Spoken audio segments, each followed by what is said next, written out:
On today's podcast, I sit down with David Adams, managing director, two times best-selling author, and one of the sharpest minds in estate agency right now. We dive into how he built a business that attracts clients through education, personal branding, and long-term strategy, and why most agents are still stuck chasing the short-term wins instead. Hope you enjoy the episode. If you're an estate agent listening to this, it's worth asking yourself this simple question. Is your current system genuinely helping you grow? Or is it just helping you manage the workload? Many agencies today are incredibly busy, but still finding the profits, efficiency, and headspace aren't improving at the same rate. Iceberg Digital have taken a different approach. Rather than building another standalone CRM system, they've created what they call a standalone AI operating system for estate agents, bringing prospecting, marketing, CRM, compliance, and even your website into one connected system. The focus is simple: improving revenue per employee and reducing unnecessary manual effort. If you're thinking about future-proofing your estate agency over the next few years, it's definitely worth exploring. You can book a demo at icebergdigital.co.uk. That's icebergdigital.co.uk. David Adams, welcome to the podcast. As we were just saying, I think this has been long overdue, so welcome on. Thank you very much for having me, Chris. Great to be here. So you do a lot of stuff on social media. You're a two-time best-selling author. You do events. So if anyone who's been living in a hole anywhere in the world, talk us through what's your sort of journey in estate agency, how we kind of got to where we are today with the business and yourself. Okay, so it actually starts back in 2002, which makes me feel very old, to be honest now. So I was 14, and I started work for my dad's estate agency as a Saturday boy. And basically, for those listeners that may or may not remember this, we used to have self-selection sales particulars, and my job was to basically stick the photos onto the front of the brochures and go and replenish all the displays downstairs in the office. And back then, so in our Chester office, which is where I was based, we probably had about 400 properties on the market back then, which now just seems crazy because I think the same office, which now I am the MD of, we'll probably have a stock of 60, 70, 80, let's say. So it just shows how times have changed. And back then we probably only had about 4 competitors, whereas now I've got about 50. Yeah, it's funny when you Um, look back on that stuff, isn't it? Because I remember I was explaining to my partner the other day about the message book, and she was like, oh yeah, "What do you mean the the message book?" And message I book. was, I was Yeah, like, "Yeah, the pad of the big book at the front of the office where if everyone came in, you wrote down kind of who came in and who spoke to them, and then they read it at the end of the day. Like read it later on. I was yeah. like, "Oh my God, you are so old." Anyway, I No, won't that's interrupt exactly it, isn't you. it? Yeah. So so a whistle stop story, I guess. So started when I was 14, 2002. Did that for several years. Fast forward a few years. I went to university actually. So I went to UWE in Bristol because I was going to be a surveyor. And after 6 months of partying, I decided actually, no, I don't want to do a degree. I actually just want to come back to Chester and work full time in the business. So I started at the very bottom. I was a sales negotiator, trainee sales negotiator, and really just sort of worked my way up. I mean, this is in 2007, so time, timeline wise, we were in a very good market. Things were selling very well, but then fast forward 6 months and a year later, and we were in the start of the credit crunch, 2008, and things were very different. I think that's really where I came into my own and really experienced that sort of challenging market, where property prices were falling, and we really had to put deals together and work really hard, which is probably a very similar market to to the one we're in now. I don't think we're similar to 2008 now, but what I mean is, I think we're back to proper estate agency now. I mean, there's a lot of estate agents that came into the industry sort of post-COVID, 2020, 2021, who perhaps haven't experienced a difficult or normal market because things were very easy back then, weren't they? Do you think Um, that that's given you a good sort of grounding slash what to expect? So I think you're absolutely right. I think the market's been very vibrant, should we say, since sort of COVID-y sort of times, and it's been quite soft in the grand scheme of things. Do you think the fact you've kind of lived through 2008, should we say, and sort of survived it, do you reckon that's put you in a better position than other agents in town who maybe might have opened 2, 3, 4, 5 years ago? Yeah, definitely. Because I mean, yeah, in the year of 2020 when we had the stamp duty holiday in 2021, and it was great for the market. Things were selling very quickly. Things were selling over the asking price. Things were selling, within a few days, and it it was actually a great time to be an estate agent. Obviously there was a lot going on in the world which wasn't very great. But from a business point of view, a lot of estate agents had their best years from a profit point of view back then, because obviously the government were giving away free money as well, weren't they, with grants, Mhm. etc. Um, and yeah, things were easy then. And I think almost a lot of newer estate agents who came into the industry then almost got this perception that that's the way things are. You can put it on a portal and pray, which is not what we did, by the way, then. But there's a lot of agents who were successful by doing that strategy back then, and as things have gone back to normal, that just doesn't work anymore, does it? Whereas us, we've got a lot of members of staff who have seen markets like 2008, and from our point of view, a few years ago when things, started to go back to normal, if you like, and interest rates started to increase again, it was like, okay, this is back to proper estate agency, isn't it? Let's get the hot box out and let's Yeah. really go for it. Yeah, Bring back the message book. yeah, the message board. Yeah, exactly. I remember went to a conference a little while ago, and they had a like a social media panel, and it was people who had done really well on social media, sort of thing, in the estate Yeah, agency world. And they went through the panel and said, when did you launch your own estate agency business? And every single one was 2020, 2020, 2020. And it's like, well, of course you did really well on social media back in 2020 because everyone literally was at home. They couldn't actually go out, and social media was obviously through the roof. So they're like, oh, it's really indeed. I just posted 6 times and I got 10,000 followers. It's like, yeah, but like people are stuck at home. Like there Yeah, was literally nothing else to do. No one to do their one bit of exercise for that long period of time. So literally yeah, there was nothing else to do. So it gives you kind of a rose tinted spectacles looking back and go, oh, it's easy growing social media because I just turned it on, uploaded the profile picture, and as if by magic, I got 10,000 impressions and new followers.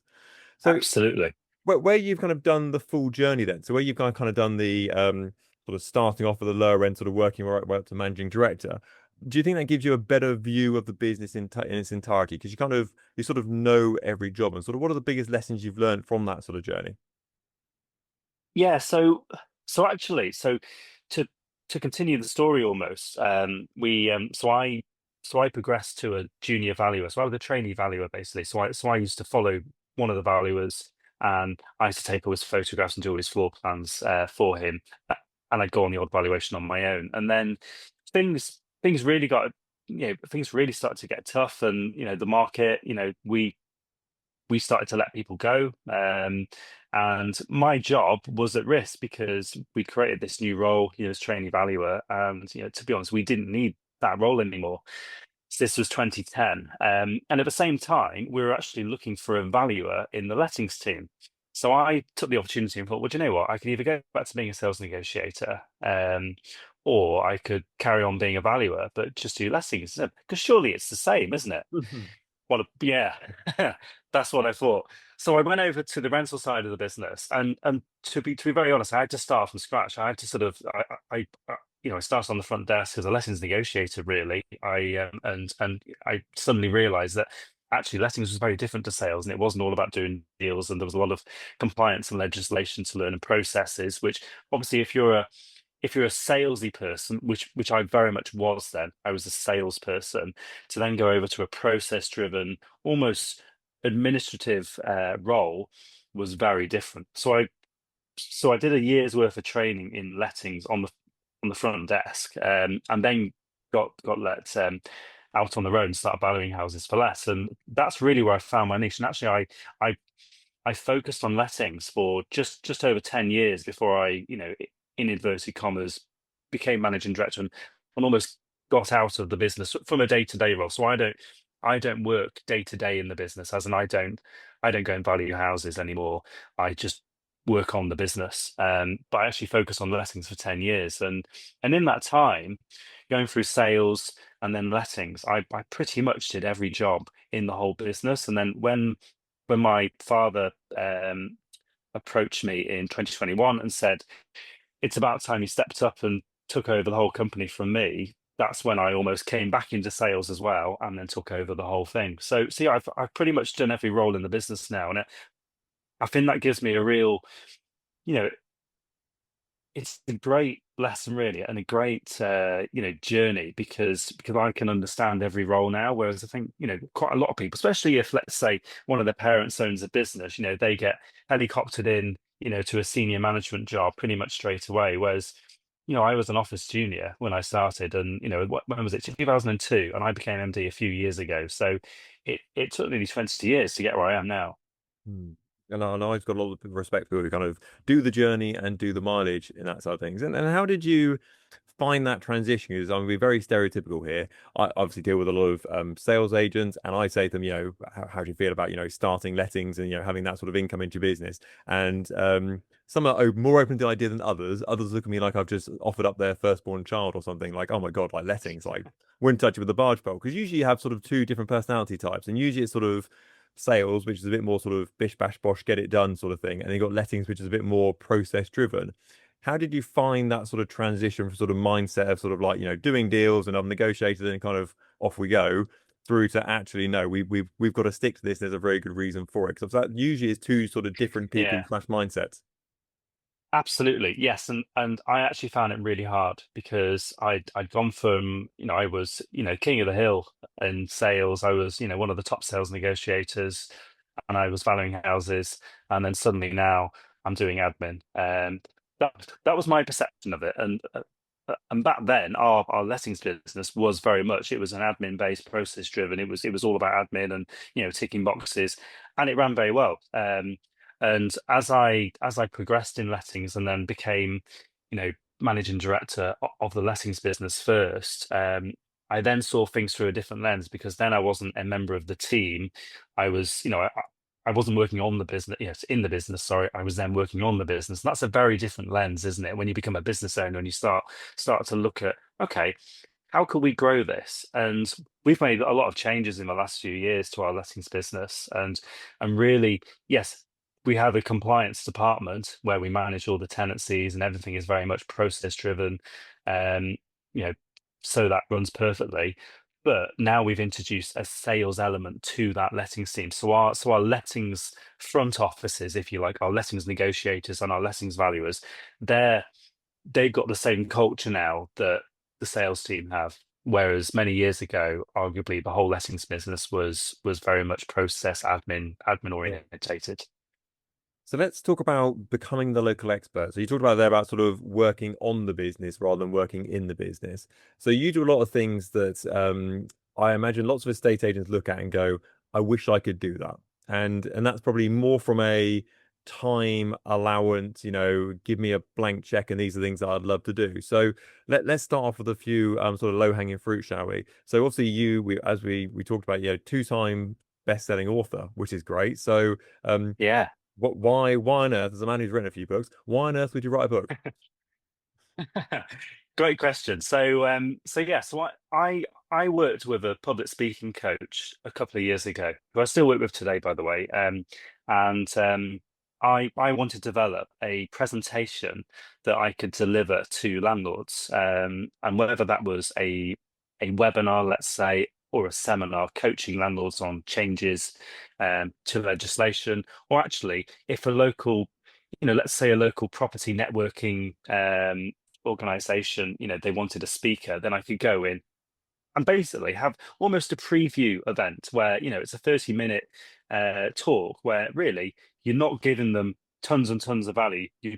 You're almost leaving a few unanswered questions. So then there's a follow-up and they want to work with you. So I was like, okay, how how do I how do I develop something like that? So I started to work with a public speaking coach. And one day he did this exercise with me, and he said, right, let's write down on a piece of paper everything you know about lettings. And I was like, okay. So we did this exercise. It took a few hours to do, and then when we'd finished, he said, look, these are all chapters to a book. You could write a book. And I went, don't be ridiculous. I said, I can't write a book. I'm just David Adams from Cavendish. Nobody knows who I am. Um, you have to be famous to write a book, don't you? And he said, no, no, no, no, it doesn't work like that. He said, don't think of it as a way to make money. He said, it's not like you won't make loads of money out of royalties or selling books. He said, but it's the best business card you'll ever have. And actually, he said, believe it or not, you're very knowledgeable on lettings. He said, look, all this stuff we've just worked on. He said, wow, there's so much stuff here. He said, if you put it together, formulate it into chapters, into parts of a book, he said, what we could do is create a framework for you that actually solves all of landlords' biggest challenges. so that's basically what we did. So I put together the landlord's playbook. I worked with a publisher on that. It took about 6 months or so to actually put together. Um, and now that's basically my business card. And it's something that we give away for free. Anyone that we speak to, if they're a landlord, we say, look, here is David's book.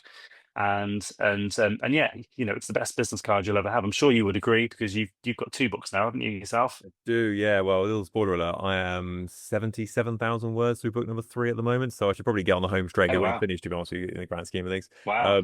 Yeah, I've done two, and I think that probably this is a yeah, the best thing about writing a book. But I do think that one of the things that I didn't expect, but I thought was a real nice consequence of doing it, is it kind of organizes all your thoughts.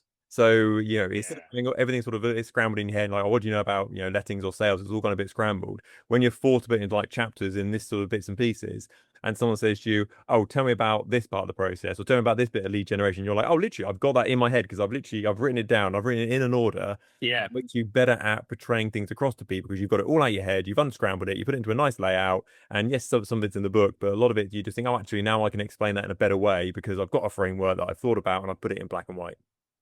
Yeah, and we've got a landlord webinar tonight actually, and the framework that we go through with landlords tonight is pretty much the same one that's in the book. So it's all very congruent. We've got the book, we've got the webinar. So we've almost created a landlord education ecosystem. So we've developed a podcast as well, which is called the Chester Landlord Podcast, which is, by the way, not branded as Cavendish, which is the name of our agency. It's very much a separate brand. And the reason for this, and we call ourselves landlord coaches, which some people might think is a bit cheesy, a bit cliche maybe, but my thought behind that was quite a lot of self-managed landlords, because that's what we want to attract as a letting agent. We want to attract a self-managed landlord, to educate them, and then hopefully convert them into fully managed, because I think there's a stat that 82% of landlords don't use the letting agents for fully managed services. So the real, most letting agents go after the 18% of landlords that want fully managed, whereas our strategy is let's market and educate to the 82, because that's a lot bigger percentage, obviously, and educate them and convert them into fully managed. And uh, the reason we call ourselves landlord coaches, and we've got the separate podcast, which is not branded as Cavendish, our estate agency's name, is because a lot of let-only landlords, self-managed landlords, I don't think they want a letting agent because they're self-managed. They know what they're doing, they know how to manage their tenancy. But actually, if someone's a coach, and we can get someone from a landlord coach, or there's a podcast for Chester landlords, oh, I'll listen to that. Oh, and it just so happens that the managing director and his co-director are the hosts of Cavendish. So it's quite a clever thing we've done there, I think. I would most definitely agree, and I think that yeah, it's kind of the longer term play, isn't it? Because I mean, I'll use the sales market because it's easier for me. So any one time, 5 to 10% of people looking to sell their property in a local marketplace. So you've got like 95% of people who are not currently looking. And I think lots of agents get tripped up and go, right, where is that 5%, for example? How do I find that 5% there on the market Yeah. currently? Which is, it's fine if you first launch today, like that's fine. Like, you need some instructions today, not 6 years time. But I think the bigger play is like, actually, there's 95% of people over here at some point who are going to want to use an agent in the local area. How do I sort of infect their mind as much as possible? So the fact that when they think about selling, they think about me. And that's kind of the longer term play. Yeah, and I think the bigger thing here as well is it's we're not chasing instant gratification. It's very much, and when we went on this journey and we started really getting into marketing, I didn't really appreciate delayed gratification at all. I was like, no, I want it now. And but I think now, like, we've done a lot of work on this. We've been doing landlord webinars, and we did our first seminar a few months ago as well. And we've been doing this now for nearly 3 years. And we're only starting to see the return coming in over the last 6 months. For the first 2 years, we just showed up, but we just carried on. Whereas a lot of agents, perhaps, who try a new marketing strategy, they might try it a couple of times. They don't get the return that they think, and they might stop doing it. Whereas we were just determined, we're like, right, we're just going to show up every quarter, do a webinar to landlords. And now we're having conversations with people who say, well, I've been to 5 of your webinars. I'm now ready for you to take over my portfolio of 10 properties, let's say. And it's like, wow, it's been worth it, hasn't it?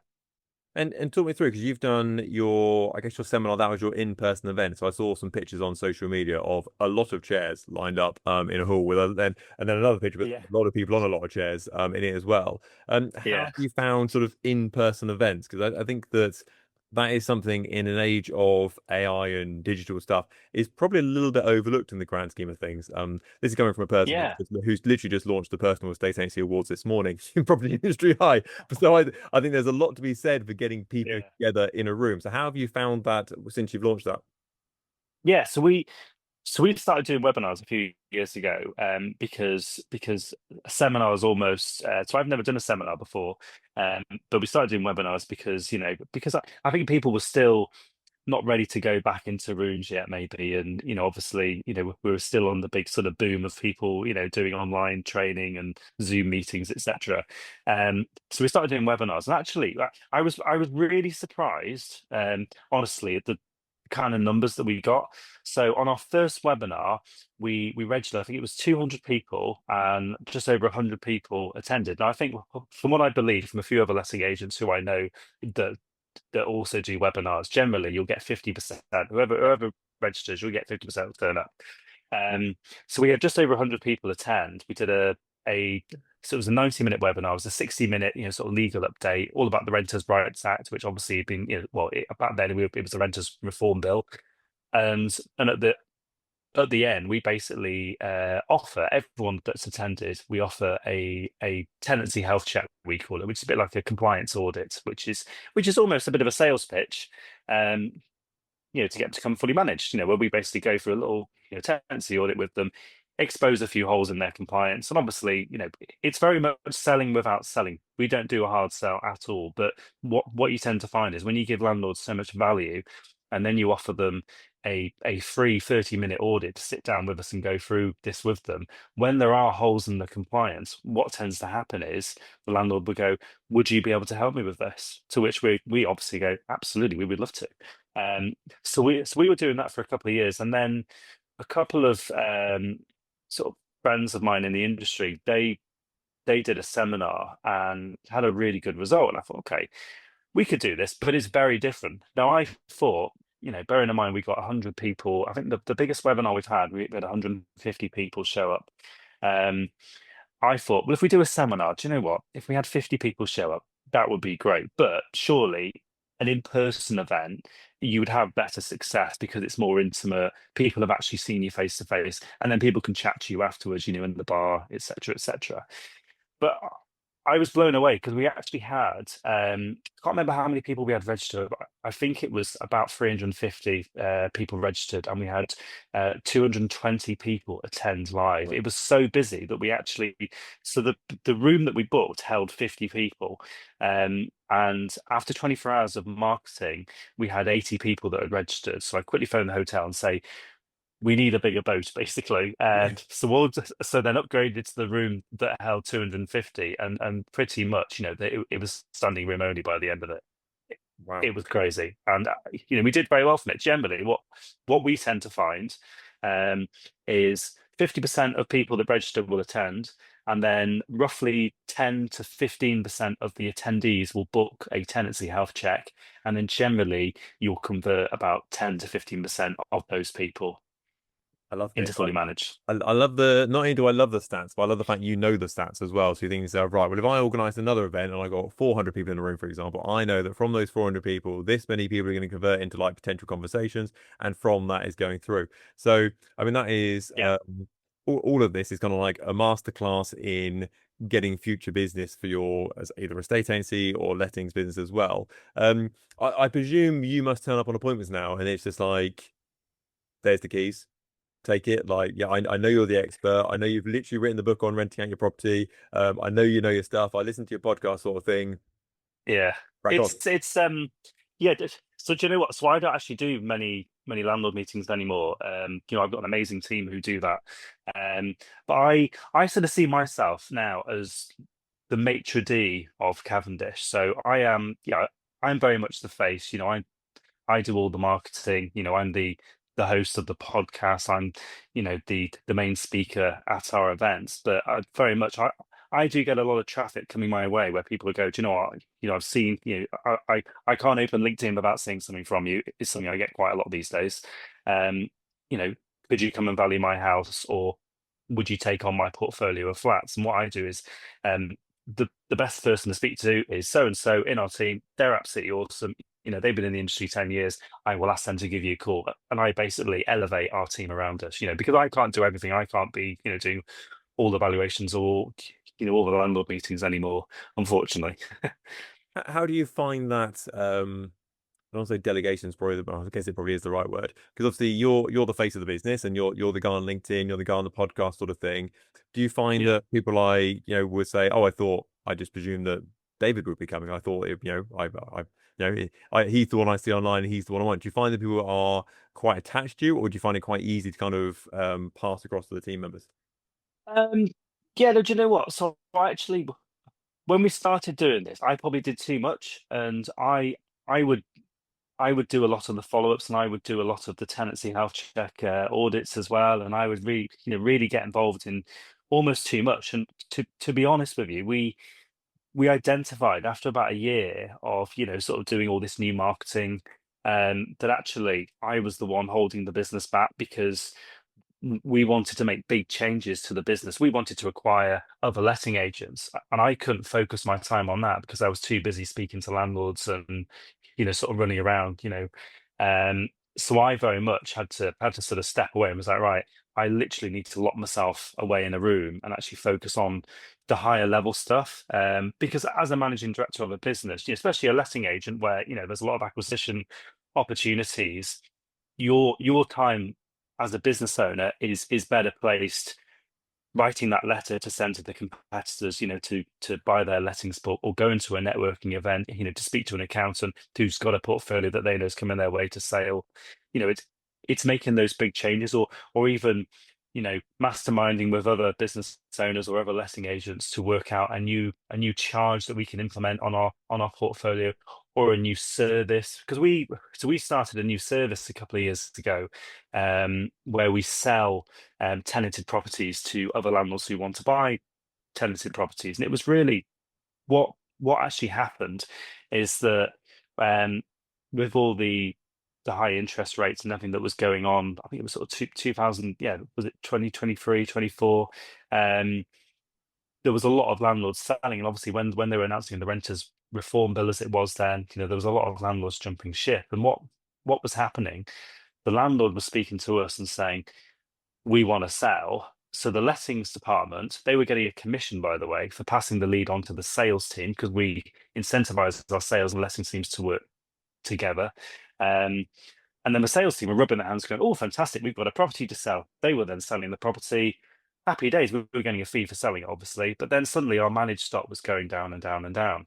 Um, so we identified this, and we went, "Hold on, why don't we try and plug the hole somehow?" So what we started to do, we created a new service where we sell the tenanted property, to another landlord. So what we do now is, if a landlord gives notice and they say, "I'm going to sell the house," if it's ideal buy to let, because not every property that we manage is an ideal buy to let. Some are accidental landlords, it's mum's bungalow or whatever.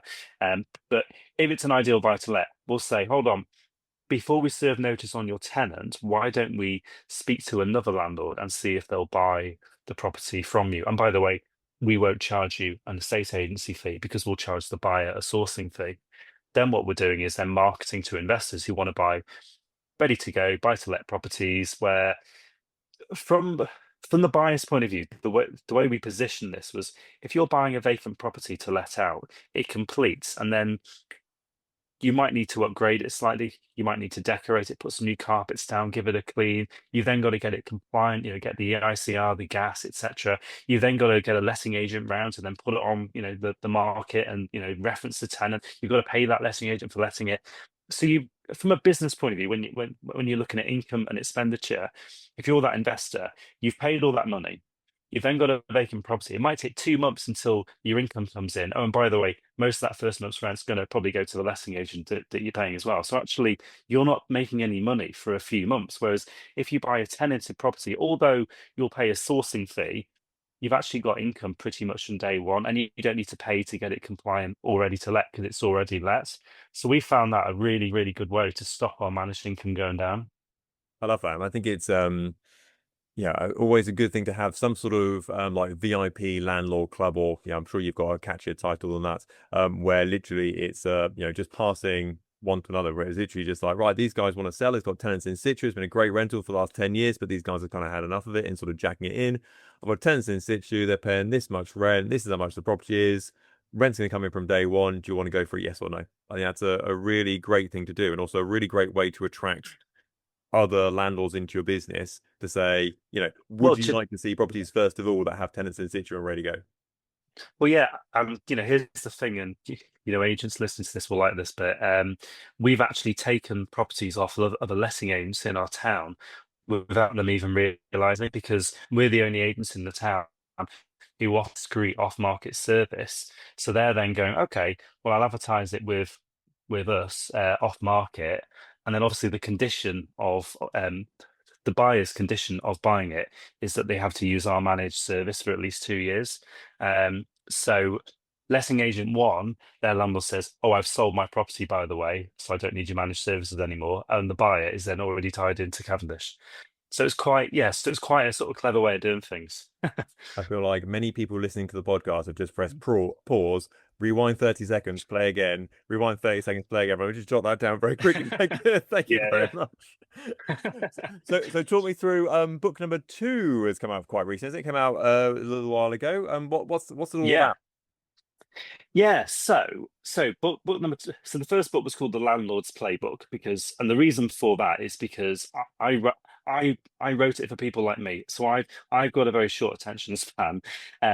So it's not a book that you read from start to finish. You could do if you want to, but it's very much, I've got a problem with rent arrears, I'm gonna read that chapter. I've got a problem with, uh looking at succession planning, I'm going to read that chapter. So it's very much a pick up and put down. So that's why I called it a playbook. And when I was thinking about the second book, I've gone with a similar title. So this is the seller's playbook.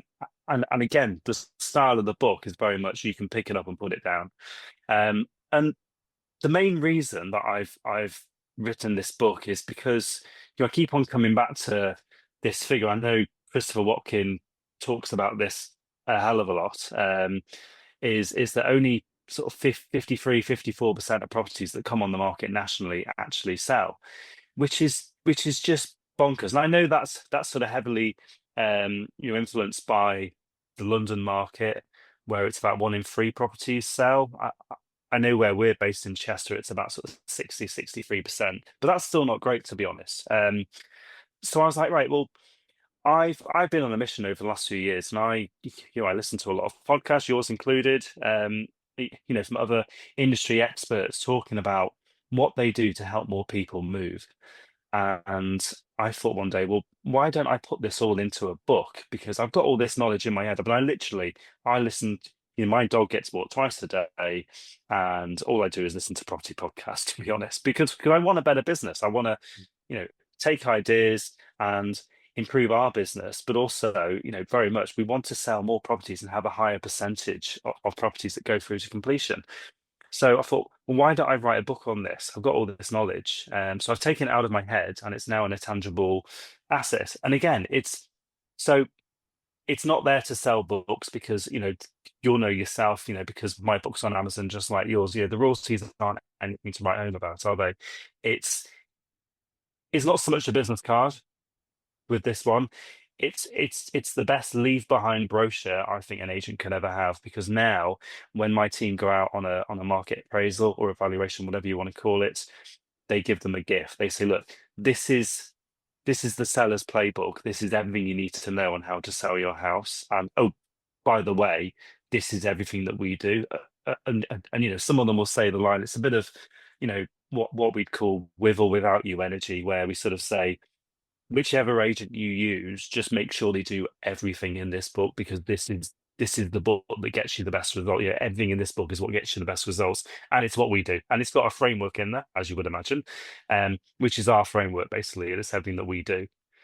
Love that. Love that a lot. Yeah, yeah, yeah. So that's Yeah. why. Chapter one. Does your agent do this? Is their first name David? Right. You've made a But, mistake, sort of thing. You've gone wrong already. I love that. And how have you but found sort of traction on the back of it? 'Cause I think everyone always feels stupid throwing a book in the bin in reality. yeah, no, it's been good to be honest. So I again, just to throw in as well, this is now a training manual for how to be an amazing estate agent. So the whole book is then turned into a training, guide, a training course for our team. Um, and also as well, I've got the PDF of the book. You put that into ChatGPT as a project, and everyone in the business can basically walk and talk like the book. The book is basically everything you need to know. So it's a very useful asset, to use for emails, to use to give people advice. But how's it gone? So it became an Amazon bestseller within a couple of days, which is fantastic. I think it was number one in property guides. I think we were sort of neck and neck at one point, in the I can't remember which Oh well, category it was in, but we were this is a we were very we were nonchalant thing to sharing a say. spot. I could Yeah. after the first couple of days of launch, I couldn't even tell you how many books I with regard to how many sell and what I've no idea. You know better than I do. Yeah, well, there you go. So yeah, yes, it was number one in property guides and the number two in the finance and mortgades Awesome. section of Amazon, Well done. which is awesome. And yeah, we started to give them out. We did an event on Monday actually, which Simon Ledbetter came and hosted with us, Yeah. who's our fractional marketing officer. And basically what we did. So Simon actually opened up our landlord seminar for us because we've worked with Simon now for a couple of years, and he still, do you want me to come and open up and just intro you to the stage? And I was like, yeah, go on, that'd be great. And he stayed for the whole landlord seminar and thought it was very good. So we came away from the landlord seminar and he said, why don't we do something similar for sales? And I said, my immediate reaction was, I don't think it would work because there's no urgency. Because obviously, with a landlord seminar or webinar, there's legislation, and obviously, when there's big changes, like at the moment we've had the Renters' Rights Act, there's an urgency where landlords, they need to attend. Um, Whereas with sales, I was like, well, what's the urgency? Because it's very much, it's more of a passive thing, really. Because, like you say, only 5 or 10% of people are actually selling. Um, so it's very much a delayed gratification thing. But I was like, okay, so let's put it together. So we put this event together, and then I obviously had the book that was going to be published. So we're like, why don't we turn this into a bit of a book launch? And do you know what? Right. If we had 20 people there that turned up, that would be fine because we'll film it. We'll get photographs. We'll make it look busy. Etc. etc. And we sort of put together this presentation where we had a fireside chat with myself talking about the book. So basically, unpicking how do you sell your house for the highest price as quick as possible and make sure it actually goes ahead as well. And then we decided to take it further and we got two panels put together. So we had a panel of experts of basically the other people involved in a property transaction. So we had a conveyancer, a mortgage broker, we had a sales progressor from my company, um, and a surveyor as well. And then we had another panel, which was basically all of our valuation team, and we positioned that as ask an estate agent anything. And we started to market this, and we had about 60 people register. And I was like, wow, this is fantastic. If we have 60 people register, we might get 30, 40 people there live. Brilliant. And then we had the news last week about the roadmap on the reform of the buying and selling process. So I wrote an email saying, right, we are going to be talking about this. And suddenly we doubled the amount of registered people. So we actually had just over 100 people there live, which was absolutely fantastic. Wow. And I honestly didn't expect any business to come of this. I thought, you know what, this is a great bit of PR because we'll get this in the press because we work with the PR agency now. We can turn this into emails, we'll film the whole thing and really use it for content, reels, etc. But from the event, I think we've had so we're recording this podcast 3 days after the event, and we've had six people contact us to arrange market appraisals that were live, that were sitting in the audience. Some of those are on with other agents, some of them are thinking of moving within the next 6 months because they've gone, wow, when I come to sell my house, I need to use this agency. Oh, and by the way, everyone that attended got a free copy of the book as well. Absolutely. I think that's and that book is going to sit on their bookshelf for the next 10 years, I'd Well, imagine, until the day they decide to who sell it, dust knows? it off, then start reading it, and then you are the obvious choice. But the reason we did this is because I don't think as estate agents we're very good at telling people what we do, Mm. because and also because one of the questions I got asked on my night was, what's one of the biggest issues with the industry?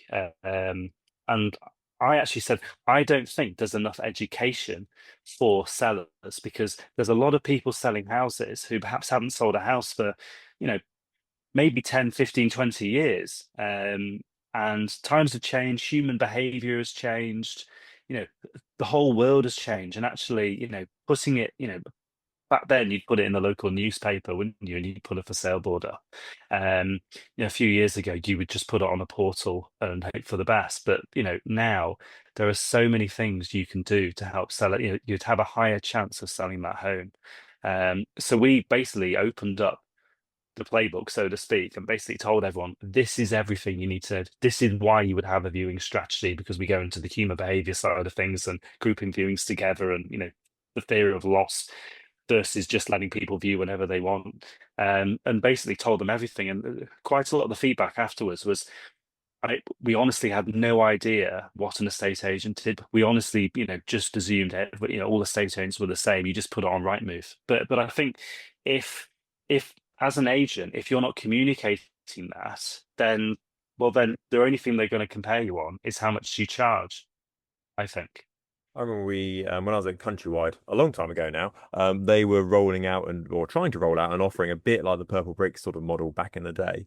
And basically meant that one of our offices was like the test bed for it, basically. And so they had to try and sort of sell this Purple Bricksy, do it yourselfy sort of upfront fee sort of things. But also they had to do the traditional model as well.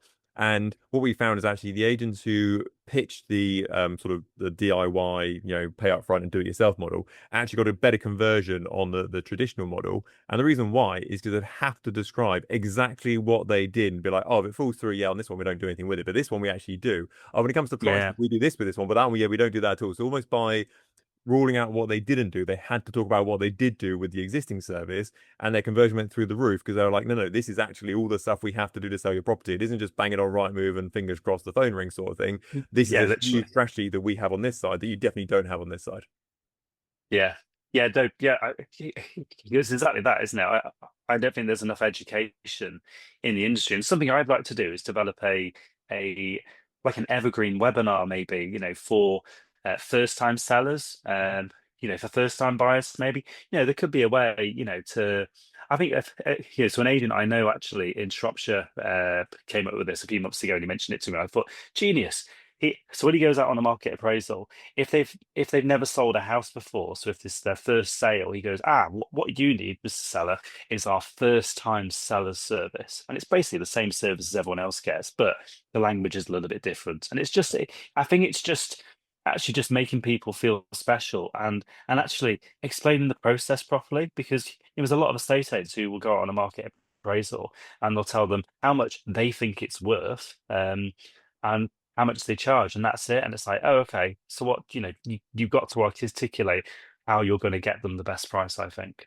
It's like it's almost like that premium pricing table, isn't it? Because if you said to me, this is a product that it can suit anybody, £5. But if you went, okay, this is a product that can suit men who are just about in their 40s, you might be like, oh, it's £100. We've like, this is a product for men in their 40s called Chris, who run a consultancy business based in Winchester. It's £1,000. I'll be like, oh, that's perfect for me.